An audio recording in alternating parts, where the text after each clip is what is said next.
ನಮಸ್ಕಾರ. ಎನ್ಆರ್ಪುರ ಸುದ್ದಿ ಸಮಾಚಾರಕ್ಕೆ ಸ್ವಾಗತ. ಇಂದು ಗುರುವಾರ. ನಾನು ಭಾಗ್ಯ ನಂಜುಂಡಸ್ವಾಮಿ. ಸುದ್ದಿಗಳ ವಿವರ. ತಳಮಟ್ಟದ ಕಾರ್ಯಕರ್ತರ ಧ್ವನಿಯನ್ನು ಆಲಿಸಲು ಸಂಘಟನ್ ಸೃಜನ್ ಅಭಿಯಾನ ನಡೆಸಲಾಗುತ್ತಿದ್ದು, ಬೂತ್ ಮಟ್ಟದ ಕಾರ್ಯಕರ್ತರನ್ನು ಭೇಟಿ ಮಾಡಲಾಗುತ್ತಿದೆ ಎಂದು ಎಐಸಿಸಿ ಮಾಜಿ ಕಾರ್ಯದರ್ಶಿ ಬಿಸ್ವರಂಜನ್ ಮೊಹಾಂತ್ರಿ ಹೇಳಿದರು. ಅವರು ಮಂಗಳವಾರ ತಾಲೂಕಿನ ಕರಗುಂದ ಗ್ರಾಮದಲ್ಲಿರುವ ಕಡಹಿನಬೈಲು ಗ್ರಾಮ ಪಂಚಾಯಿತಿಯ ಕಾಂಗ್ರೆಸ್ ಘಟಕದ ಅಧ್ಯಕ್ಷ ನಂದೀಶ್ ಅವರ ಮನೆಯಂಗಳದಲ್ಲಿ ಬೂತ್ ಮಟ್ಟದ ಅಧ್ಯಕ್ಷರು ಕಾರ್ಯಕರ್ತರೊಂದಿಗೆ ಸಂವಾದ ನಡೆಸಿ ಮಾತನಾಡಿದರು. ಕಾಂಗ್ರೆಸ್ ಪಕ್ಷವು ತಳಮಟ್ಟದಿಂದ ಬೆಳೆದು ಬಂದಿದ್ದರಿಂದ ದೊಡ್ಡ ಶಕ್ತಿಯಾಗಿದೆ. ಹಿಂದೆ ದೆಹಲಿಯಿಂದ ಬರುತ್ತಿದ್ದ ನಾಯಕರು ಬೂತ್ ಮಟ್ಟದವರೆಗೆ ಬರುತ್ತಿರಲಿಲ್ಲ. ಆದ್ದರಿಂದ ಪಕ್ಷವನ್ನು ತಳಮಟ್ಟದಿಂದಲೇ ಸಂಘಟಿಸುವ ದೃಷ್ಟಿಯಿಂದ ದೆಹಲಿಯಿಂದ ಬರುವ ನಾಯಕರು ಬೂತ್ ಮಟ್ಟಕ್ಕೆ ಭೇಟಿ ನೀಡಿ ಕಾರ್ಯಕರ್ತರ ಧ್ವನಿ ಆಲಿಸುವ ನಿಯಮ ರೂಪಿಸಲಾಗಿದೆ ಎಂದರು. ಜಿಲ್ಲಾ ಕಾಂಗ್ರೆಸ್ ಅಧ್ಯಕ್ಷ ಡಾಕ್ಟರ್ ಕೆಪಿ ಅಂಶುಮಂತ್ ಮಾತನಾಡಿ, ಎಐಸಿಸಿ ಅಧ್ಯಕ್ಷರಾದ ಮಲ್ಲಿಕಾರ್ಜುನ ಖರ್ಗೆ ಹಾಗೂ ವಿರೋಧ ಪಕ್ಷದ ನಾಯಕ ರಾಹುಲ್ ಗಾಂಧಿ ಅವರು ಪಕ್ಷವನ್ನು ಬೂತ್ ಮಟ್ಟದಿಂದಲೇ ಪಕ್ಷ ಕಟ್ಟಲು ಕಾರ್ಯಕರ್ತರ ಧ್ವನಿಗಳನ್ನು ಕ್ರೋಢೀಕರಿಸಲು ಎಐಸಿಸಿ ಮಾಜಿ ಕಾರ್ಯದರ್ಶಿ ಬಿಸ್ವರಂಜನ್ ಮೊಹಾಂತ್ರಿ ಹಾಗೂ ಕೆಪಿಸಿಸಿ ಉಪಾಧ್ಯಕ್ಷ ಗಫೂರ್ ಅವರಿಗೆ ಜವಾಬ್ದಾರಿ ನೀಡಿದ್ದಾರೆ ಎಂದರು. ಸಭೆ ಅಧ್ಯಕ್ಷತೆಯನ್ನು ಕಡಹಿನಬೈಲು ಗ್ರಾಮ ಪಂಚಾಯಿತಿ ಘಟಕದ ಅಧ್ಯಕ್ಷ ನಂದೀಶ್ ವಹಿಸಿದ್ದರು. ಸಭೆಯಲ್ಲಿ ಕೆಪಿಸಿಸಿ ಉಪಾಧ್ಯಕ್ಷ ಗಫೂರ್, ಮುಖಂಡರಾದ ಎಸಿ ಜೋಯ್, ಎಸ್ಡಿ ರಾಜೇಂದ್ರ, ಕೆವಿ ಸಾಜು, ಸುನಿಲ್ ಕುಮಾರ್, ಶಿವಕುಮಾರ್, ಬೂತ್ ಅಧ್ಯಕ್ಷರು, ಕಾರ್ಯಕರ್ತರು ಇದ್ದರು.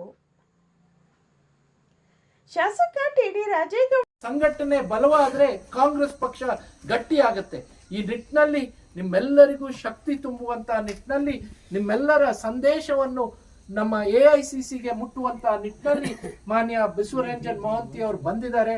ತಡವಾಗಿ ಅತ್ಯಂತ ಕೊನೆ ಮೂಮೆಂಟ್ ಅಲ್ಲಿ ನಿನ್ನೆ ಸಂಜೆ ಶಾಸಕ ಟಿಡಿ ರಾಜೇಗೌಡ ಅವರ ಹುಟ್ಟುಹಬ್ಬದ ಪ್ರಯುಕ್ತ ಬ್ಲಾಕ್ ಕಾಂಗ್ರೆಸ್ ನೇತೃತ್ವದಲ್ಲಿ ಕಾಂಗ್ರೆಸ್ ಪಕ್ಷದ ಮುಖಂಡರು ಮಂಗಳವಾರ ರಾತ್ರಿ ಬಿಎಚ್ ಕೈಮರ ಸಮೀಪದ ಮತ್ತಿಮರ ದಿವ್ಯ ಕಾರುಣ್ಯ ಆಶ್ರಮದಲ್ಲಿ ಅನಾಥರೊಂದಿಗೆ ಕೇಕ್ ಕತ್ತರಿಸಿ ರಾತ್ರಿ ಊಟವನ್ನು ಅಲ್ಲಿಯ ನಿವಾಸಿಗಳಿಗೆ ನೀಡಿದರು. ಈ ಸಂದರ್ಭದಲ್ಲಿ ದಿವ್ಯ ಕಾರುಣ್ಯ ಆಶ್ರಮದ ಮುಖ್ಯಸ್ಥರಾದ ಆನಂದ ಸ್ವಾಮಿ, ಶ್ರೀಮತಿ ಲಿಸಿ, ಬ್ಲಾಕ್ ಕಾಂಗ್ರೆಸ್ ಅಧ್ಯಕ್ಷ ಗೇರ್ಬೈಲ್ ನಟರಾಜ, ನಗರ ಘಟಕದ ಅಧ್ಯಕ್ಷ ಶ್ರೀಧರ ಪಾನಿ, ಜಿಲ್ಲಾ ಪ್ರಧಾನ ಕಾರ್ಯದರ್ಶಿ ಇಸಿ ಜೋಯ್, ಬ್ಲಾಕ್ ಕಾಂಗ್ರೆಸ್ ಉಪಾಧ್ಯಕ್ಷ ಕೆವಿ ಬೆನ್ನಿ, ತಾಲೂಕು ಪ್ರಧಾನ ಕಾರ್ಯದರ್ಶಿ ಸುನಿಲ್ ಕುಮಾರ್, ತಾಲೂಕು ಮಹಿಳಾ ಘಟಕದ ಪ್ರಧಾನ ಕಾರ್ಯದರ್ಶಿ ಜುಬೇದ, ಕೆಡಿಪಿ ಸದಸ್ಯ ಮಾಳೂರು ದಿಣ್ಣೆ ರಮೇಶ್, ಗ್ಯಾರಂಟಿ ಅನುಷ್ಠಾನ ಸಮಿತಿ ಸದಸ್ಯ ಇಂದಿರಾನಗರ ರಘು, ಸೇವಾದಳದ ತಾಲೂಕು ಅಧ್ಯಕ್ಷ ಶಿವಪಾಂಡೆ, ಮುಖಂಡರಾದ ಜಾನ್ ಪೌಲ್, ವಸಂತ ಕೋಟ್ಯಾನ್ ಮತ್ತಿತರರು ಇದ್ದರು. ನರಸಿಂಹ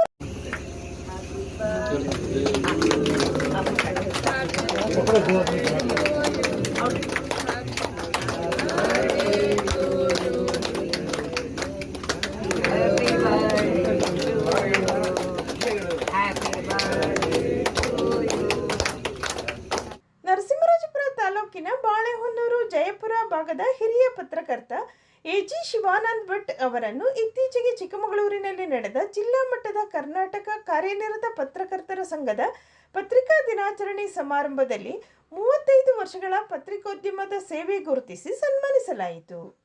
ಎಜಿ ಶಿವಾನಂದ್ ಭಟ್ ಅವರು ಕೃಷಿ ಚಟುವಟಿಕೆ ಜೊತೆಗೆ ಪತ್ರಿಕೋದ್ಯಮ, ಸಂಗೀತ ಕ್ಷೇತ್ರ, ಯಕ್ಷಗಾನ, ಭಾಗವತಿಕೆಯಲ್ಲೂ ಸಾಧನೆ ಮಾಡಿದ್ದು ಹಲವಾರು ಪ್ರಶಸ್ತಿ ಪಡೆದಿದ್ದಾರೆ. ಎಜಿ ಶಿವಾನಂದ ಭಟ್ ಅವರು 30 ವರ್ಷಗಳ ಸಂಗೀತ ಕ್ಷೇತ್ರದಲ್ಲಿ ತಮ್ಮ ವಿಶಿಷ್ಟ ಕಂಠದಿಂದ ಕಲಾಭಿಮಾನಿಗಳ ಮನ ಗೆದ್ದಿದ್ದಾರೆ.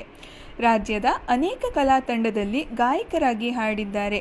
ಸಂಗೀತ ಶಿಕ್ಷಕ ವಿದ್ವಾನ್ ಮತ್ತೂರು ಟಿ ಗೋಪಾಲ್ ಹಾಗೂ ವಿದ್ವಾನ್ ಡಿಂಡೋಡಿ ನಟೇಶ್ ಅವರಿಂದ ಸಂಗೀತದ ಶಿಕ್ಷಣ ಪಡೆದಿದ್ದಾರೆ. ಅಲ್ಲದೆ ಕೊಪ್ಪದ ಸಂಗೀತ ಕಲಾವಿದ ಶ್ರೀನಿಧಿ ನೇತೃತ್ವದ ನಾದತರಂಗಿಣಿ ಸುಗಮ ಸಂಗೀತ ತಂಡದಲ್ಲಿ 17 ವರ್ಷಗಳ ಕಾಲ ಪ್ರಧಾನ ಗಾಯಕರಾಗಿ ಸೇವೆ ಸಲ್ಲಿಸಿದ್ದಾರೆ. ಉತ್ತರ ಕನ್ನಡ ಜಿಲ್ಲೆಯ ಹೊನ್ನಾವರ ತಾಲೂಕಿನ ಗುಣವಂತೆಯ ದಿವಂಗತ ಶಂಭು ಹೆಗಡೆ ಅವರ ಶ್ರೀಮಯ ಯಕ್ಷರಂಗ ಶಿಕ್ಷಣ ಕೇಂದ್ರದಲ್ಲಿ ಯಕ್ಷಗಾನ ಭಾಗವತಿಕೆ ಕಲಿತಿದ್ದಾರೆ. ಶಿವಮೊಗ್ಗದಲ್ಲಿ ನಡೆದ ಕಾರ್ಯಕ್ರಮದಲ್ಲಿ ಡಾಕ್ಟರ್ ರಾಜ್ಕುಮಾರ್ ಜೊತೆಯಾಗಿ ಹಾಡಿದ್ದಾರೆ. ಈ ಟಿವಿಯ ಎದೆ ತುಂಬಿ ಹಾಡಿದೆನು ಕಾರ್ಯಕ್ರಮದಲ್ಲಿ ಡಾಕ್ಟರ್ SP ಬಾಲಸುಬ್ರಹ್ಮಣ್ಯಂ ಅವರ ಜೊತೆ ಭಾಗವಹಿಸಿದ್ದರು. ಅಲ್ಲದೆ ದೂರದರ್ಶನ, ಆಕಾಶವಾಣಿ ಭದ್ರಾವತಿಯ ಕಾರ್ಯಕ್ರಮದಲ್ಲೂ ಭಾಗವಹಿಸಿರುವ ಬಹುಮುಖ ಪ್ರತಿಭೆಯ ಕಲಾವಿದ AG ಶಿವಾನಂದ್ ಮಲೆನಾಡಿನ ಹೆಮ್ಮೆಯ ಆಸ್ತಿಯಾಗಿದ್ದು, NR-ಪುರ ಸುದ್ದಿ ಸಮಾಚಾರದ ತಂಡದಿಂದಲೂ AG ಶಿವಾನಂದ್ ಭಟ್ ಅವರಿಗೆ ಅಭಿನಂದನೆ ಹೇಳುತ್ತಿದೆ. ಲಾಲಿಪುದೆಲೆ ತೋಯೆ ಎನ್ನ ಭಿನ್ನ ಪವನೋ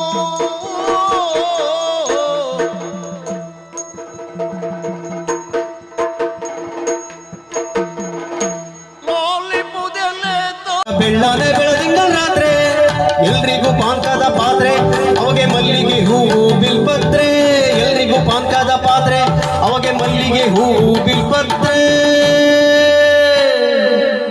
ಎಲ್ರಿಗೂ ಪಾನ್ಕದ ಪಾತ್ರೆ ಅವಾಗೆ ಮಲ್ಲಿಗೆ ಹೂವು ಬಿಲ್ಪತ್ರೆ ಮುಕ್ಕಣ್ಣನೆಲ್ಲರೂ ಕೊಂಡಾಡಿರೋ ಶರ ವಂದನೆಗಳು.